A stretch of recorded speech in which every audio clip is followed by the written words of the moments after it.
60, 70, 80 വയസ്സാകുമ്പോൾ പോലും മനുഷ്യന് തോന്നുന്നില്ല എനിക്ക് പോകാൻ സമയമായി തുടങ്ങിയെന്ന്. മനുഷ്യൻ ചിന്തിച്ചു പോകുന്നത് ഇനിയും ഞാനിവിടെ മരിക്കാതെ തുടരുമെന്നാണ്. അങ്ങനെ അപ്രതീക്ഷിതമായി നിൽക്കുന്ന സമയത്ത് ഒരു ചെറിയ കാരണം കൊണ്ട് അല്ലാഹു നമ്മളെ കൊണ്ടുപോകുന്നത് കാണുന്നില്ലേ? അല്ലാഹു നമ്മളെ പറഞ്ഞയച്ചത് വളരെ ക്ഷണികമായൊരു ജീവിതത്തിനാണ്. എന്നൊന്നും നിലനിൽക്കുന്ന ലോകമല്ല ഇത്.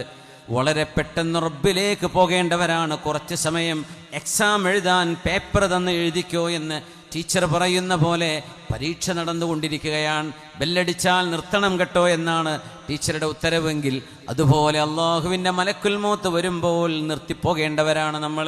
ആരാണതിനെക്കുറിച്ചൊക്കെ ചിന്തിക്കുന്നത്? ഇപ്പോൾ കം ലബിത്തും ഫിൽ അർളി അദദ സിനീൻ, 90, 100 വയസ്സ് കഴിഞ്ഞ് മരിച്ചുപോയ മനുഷ്യരോട് പോലും അള്ളാഹു എത്രയാണ് നിങ്ങൾ ഭൂമിയിൽ ജീവിച്ചത് എന്ന് ഓർമ്മയുണ്ടോ എന്ന് ചോദിക്കുമ്പോൾ അവർ പറയുമത്രേ, ലബിത്നാ യൗമൻ ഔ ബഅദ യൗം, ഒരു ദിവസമോ ഒരു ദിവസത്തിൽ അല്പമോ ഞങ്ങൾ ജീവിച്ചു എന്ന് തോന്നുന്നു.